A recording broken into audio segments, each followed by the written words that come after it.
Indeks harga pengguna IHP bagi bulan Mac 2021 meningkat 1.8% tahun ke tahun berbanding Mac 2020.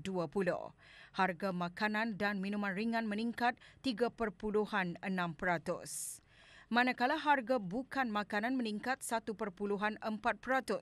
Dalam siaran media Jabatan Perancangan Ekonomi dan Statistik, Kementerian Keuangan dan Ekonomi memaklumkan peningkatan IHP didorong oleh peningkatan harga dan kos pengangkutan, makanan dan minuman ringan dan perhubungan.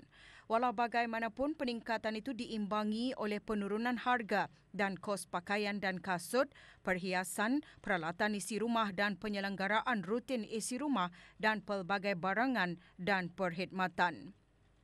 Kenaikan bagi harga pengangkutan sebahagian besarnya disebabkan oleh kenaikan harga kenderaan bermotor diikuti oleh tiket penerbangan.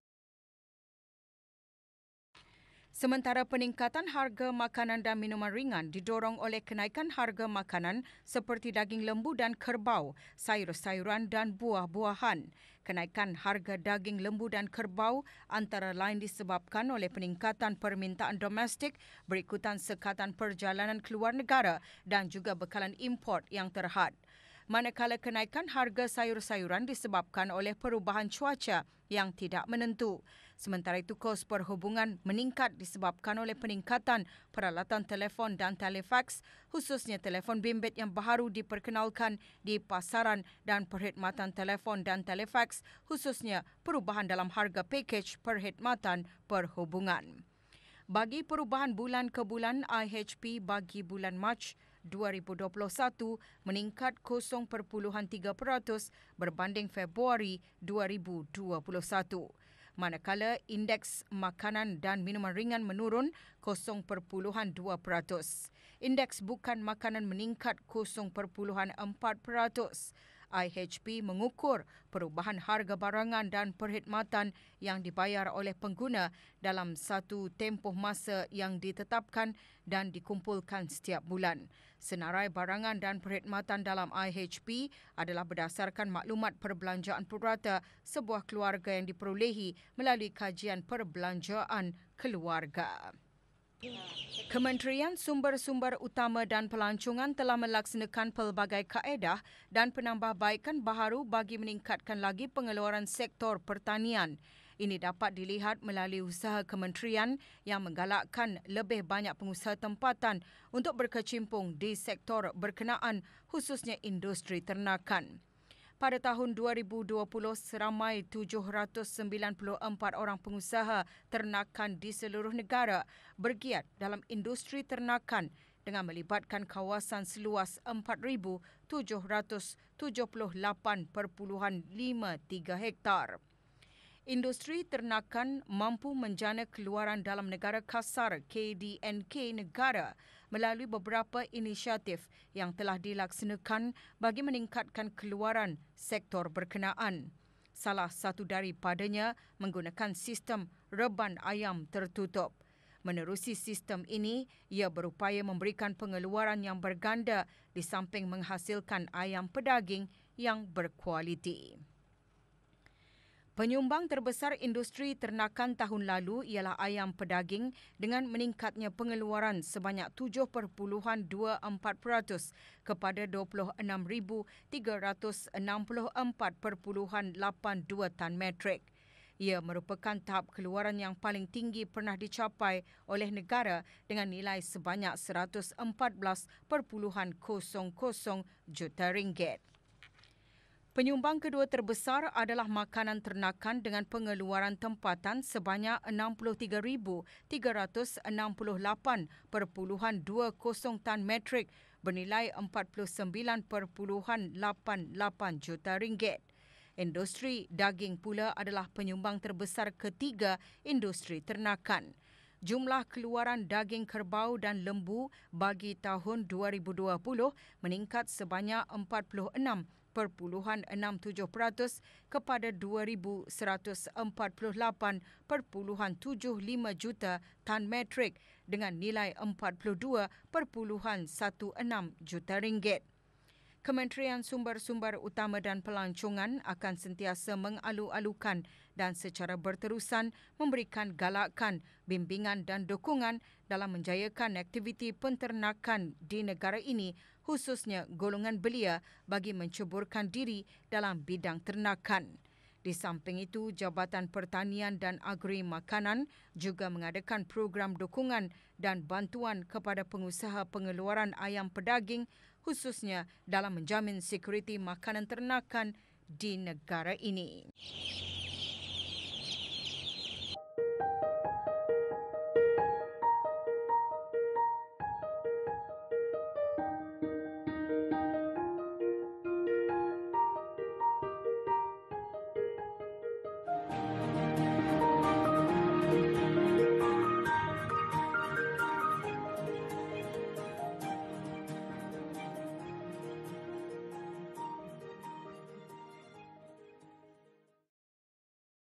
Pemakaian sinjang mungkin rumit bagi sesetengah orang dan mengambil masa yang lama untuk bersiap. Tapih Rancong memberikan pilihan pelbagai sinjang yang siap sedia atau instant sinjang yang menarik. Diusahakan oleh anak tempatan sendiri, instant sinjang diperkenalkan bagi memudahkan kaum lelaki untuk tampil bergaya dengan hanya menyarungkannya. Bermula pada tahun 2018, Tapih Rancong kini sudah mempunyai 2 koleksi sinjangnya sendiri. Sebenarnya perkataan tapih rancongan ni adalah dari penggunaan tapih. So tapih ni cara ketani memakai dan rancongan ni artinya sinjang. Rancongan ni artinya perkataan Brunei lama lah yang ketani gelar sinjang dulu. So tapih rancong itu cara menapih sinjang. Sebenarnya bermulanya idea ni adalah dari semasa saya menduduki kursus di UBD, di mana saya ketika itu mengambil jurusan Art and Creative Technology. So ketika itu terfikir why not instant sinjang. So dan sinjang itu, perkataan sinjang itu perkataan Brunei juga. So kira perkataan itu digunakan, so mencari idea lah, membuat research apa dari segi apa kainnya, apa tenunan ke songket ke yang ada di Brunei masa tu. And then melihat harga jual lah, macam menyukat bajet apa kan. So adakah ia mengikut kesesuaian seorang pengguna juga. So ketika itu saya ingin mencuba mencari satu jalan untuk menyelesaikan satu masalah, iaitu masalah seorang lelaki untuk memakai sinjang. So ketika itu mencari idea apa kan dipakailah untuk menyenangkan seorang lelaki itu memakai sinjang.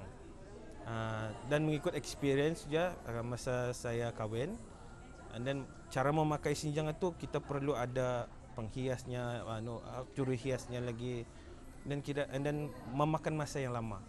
So I said I think this is a good idea to solve. So di sini saya menggunakan velcro dan juga magnet dalam sinjangan ni.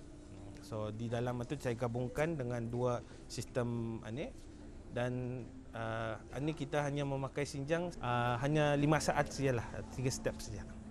Dari segi persaingan, pemilik Tapih Rancong Awang Haji Ahmad Najib berpendapat ia adalah satu saingan yang sihat, malah terus memberikan mereka motivasi untuk terus maju lagi. Dia juga berharap perusahaannya ini akan dapat diperluaskan lagi dengan menghasilkan banyak lagi koleksi dan produk lain. Orang ramai yang ingin melihat koleksinya boleh mengunjungi karya Kitani di Kampung Jerudong atau ikuti Instagram Tapih Rancong.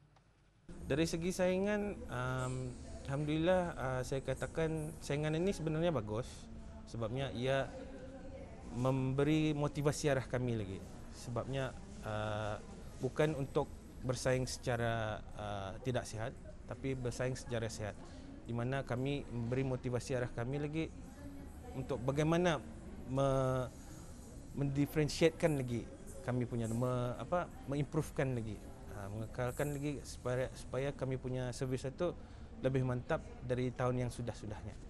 So dari sana kami apa yang belum pernah kami buat kami cuba dulu, dan kami lihat macam mana reaksi pelanggan-pelanggan. Kalau ada perlu pembaikan dari feedback dorang, InsyaAllah kami akan cuba.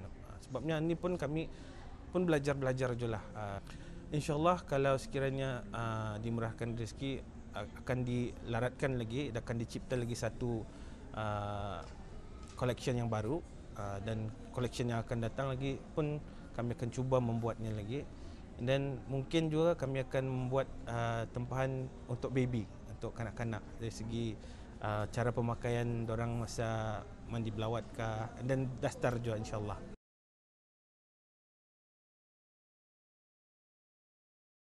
Para peminat dan penggemar kucing kini boleh berkunjung ke sebuah kafe kucing yang terletak di Kampung Tagap Jerudong.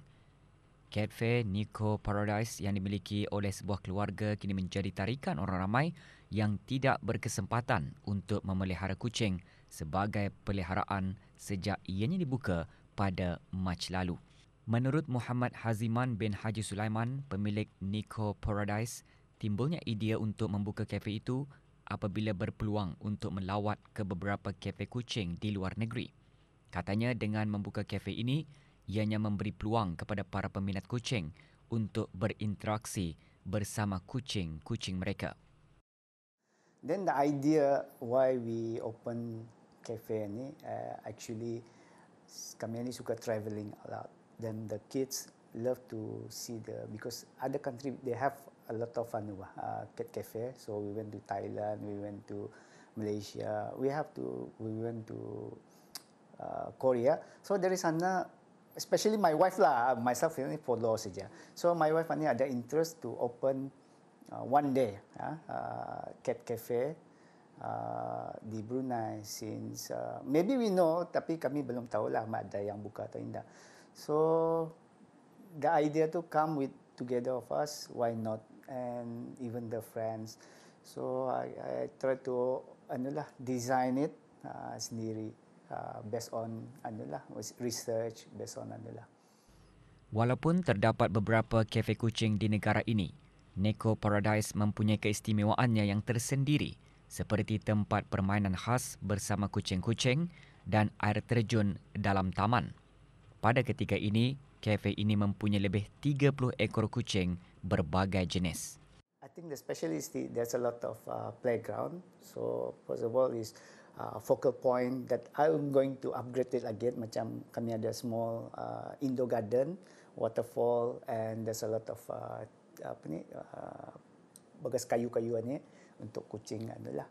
And also we separate, kami bahagikan tempat diorang minum, especially our customer sama kucing, because kucing ni ada macam bulu-bulunya terbang. So the specialist itulah we have provide diorang punya playground sendiri, so that people boleh datang, boleh play with the cats. Itulah yang special. Dapat view dari luar macam aquarium lah. Rancangan kafe ini di masa hadapan untuk memperkembangkan perniagaan mereka dengan menawarkan perkhidmatan penjagaan kucing dan menjual pelbagai jenis aksesori yang diperlukan. Rancangan insyaAllah lah, I don't know bila, tapi maybe first of all we open, baru tak ada light meal di luar itulah, so that kalau orang mau makan, then after makan they can go inside. So rancangan one day first of all we open a light meal di luar untuk dapat orang makan. Then in future insyaAllah we ada proper big cafe yang ada sales barang kucing, grooming, itulah where helpnya a lot of things to consider sudahlah. Orang ramai yang berkeinginan untuk berkunjung ke kafe ini boleh menghubungi pemilik kafe berkenaan terlebih dahulu untuk membuat penempahan di sosial media mereka, iaitu Instagram @NicoParadise, dan dikenakan bayaran iaitu RM5 untuk dewasa, RM4 untuk kanak-kanak di bawah 12 tahun dan percuma bagi kanak-kanak di bawah umur setahun.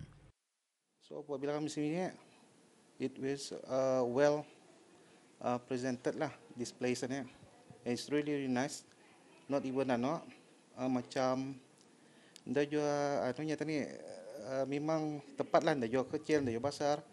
And kucing-kucing di sini pun, dia pilihan ini pun lawa-lawa semua. Apabila apa yang saya ketahui, jenis-jenis macam ini is really expensive.